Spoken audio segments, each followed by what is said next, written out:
कमलेश अपनी सोसाइटी में सब्जी वाले से सब्जी ले रही थी, तभी वो मूली अपने हाथ में उठाती है। अरे ये मूली किस भाव दी हैं? 30 रुपए किलो है माता जी, बताइए कितने तोलूं? कितनी तौलू तो ऐसे बोल रहा है जैसे मुफ्त में दे देगा मुझे सब्जी।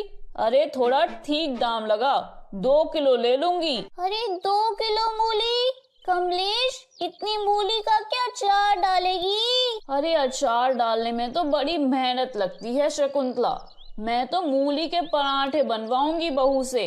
क्या मस्त मूली के पराठे बनाती है मेरी बहू, वाह, सोच कर ही मुंह में पानी आ जाता है।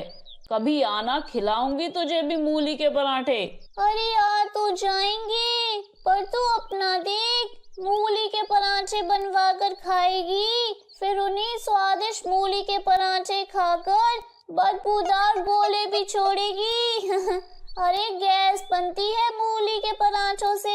हाँ ये तो सही कहा आपने। अरे तू चुप कर, सब्जी नहीं बेचनी क्या तुझे? चल तोल दे 2 किलो मूली और भाव सही लगाना। हाँ हाँ अभी तोलता हूँ माता जी।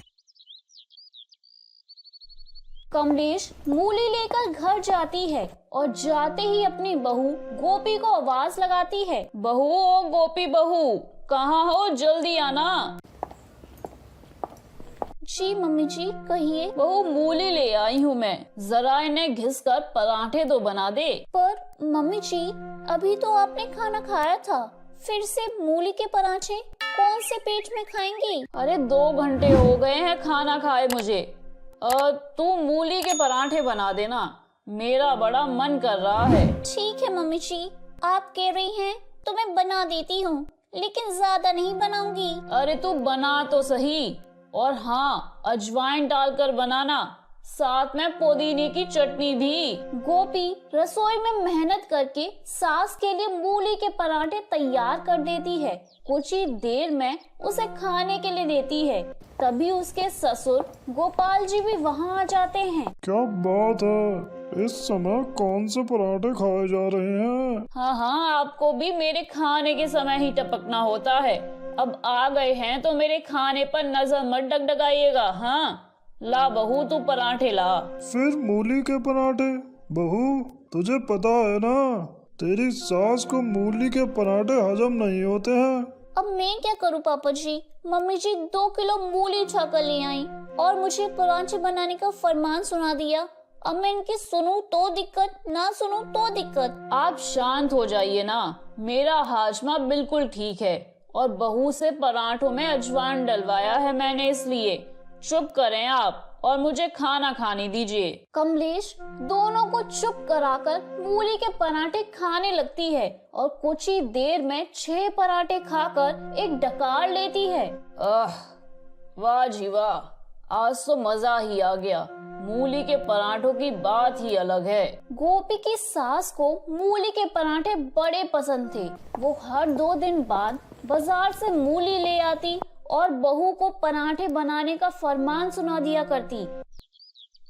एक सुबह नाश्ते में मूली के पराठे देख जिगर कहता है, आज फिर से मूली के पराठे? गोपी क्या हो गया है तुम्हें? तुम इतने मूली के पराठे क्यों बना रही हो? अरे मैंने कहा है, वो ना आज सब्जी नहीं थी घर में, इसलिए मैंने बहू से मूली के पराठे बनाने को कहा। हाँ, ताकि हमारे बहाने आप ये मूली के पराठे खा सकें।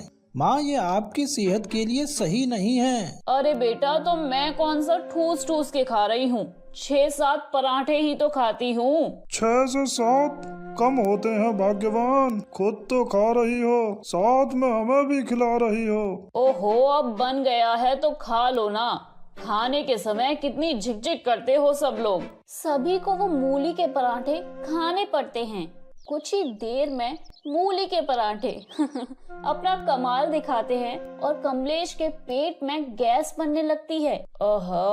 हाय मेरा पेट, फिर से लगता है हाजमे की दिक्कत हो गई है, बड़ा पेट दर्द कर रहा है। हाय, एक काम करती हूँ, चूरन खा लेती हूँ।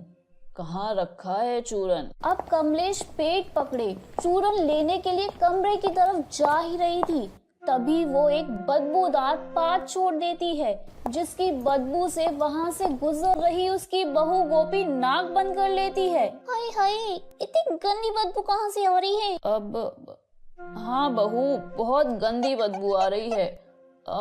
लगता है घर में कोई चूहा मर गया है। चूहा? पर अपने घर में तो चूहा है ही नहीं मम्मी जी। अरे कैसी बात कर रही है बहू, कल ही तो मैंने एक मोटा चूहा देखा था। उसी समय कमलेश 2-3 बार बम के गोले छोड़ देती है, जिसके बाद तो जैसे उसकी बोलती ही बंद हो जाती है। अरे वाह मम्मी जी, अपने परमाणु बम की बदबू को चूहा मारने की बदबू बता रही हो। कहा था ना मत खाइए पराठे, देखिए अब कितनी गैस बन रही है। अरे बहू, अब पराठे खा लिए हैं तो वो वापस तो नहीं आ सकते ना। तू मुझे गैस वाला चूरन ला कर दे दे फिलहाल। हाय मेरा पेट। हाँ अभी लाती हूँ, रुकिए मम्मी जी, अभी लाती हूँ। गोपी अपनी नाक बंद करके अपनी सास को गैस का चूरन ला कर देती है, जिसे खाने के कुछ देर बाद कमलेश को थोड़ा आराम महसूस होता है। ऐसे ही समय बीतता है और लाख मना करने के बाद भी कमलेश फिर से मूली के पराठे खाती है, जिसके कारण शाम के समय उसके पेट में फिर से गैस बनने लगती है और उसे बहुत दर्द होता है और उसे डॉक्टर के पास ले जाना पड़ता है। देखिए कमलेश जी, बार बार गैस बनने के कारण आपके पेट में तेज दर्द हो रहा है, इसलिए बेहतर होगा कि आप तला भुना और मसालेदार खाना न खाएं, परहेज करें। डॉक्टर साहब, मैं तो कितना समझाता हूँ, पर ये है कि इतनी चटोरी कि बिना मूली के पराठे खाए मानती ही नहीं। देखिए, अगर नहीं मानेंगी तो इनकी सेहत के लिए बुरा होगा, इसलिए खाने पीने पर थोड़ा ध्यान दें।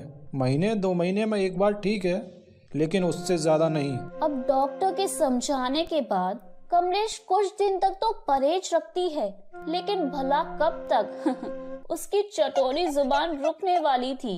एक रोज कमलेश किसी को पता ना चले, इसलिए अपनी पड़ोसन के घर जाकर मूली के पराठे खाती है, लेकिन उसकी बहू भी कुछ कम नहीं थी।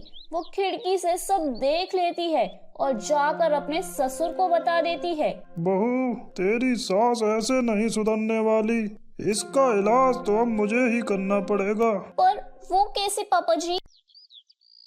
अब क्या था, अगली सुबह गोपाल के कहने पर गोपी नाश्ते में सभी के लिए अलग खाना बनाती है और गोपाल के लिए वो मूली के पराठे परोसती है। मूली के पराठे?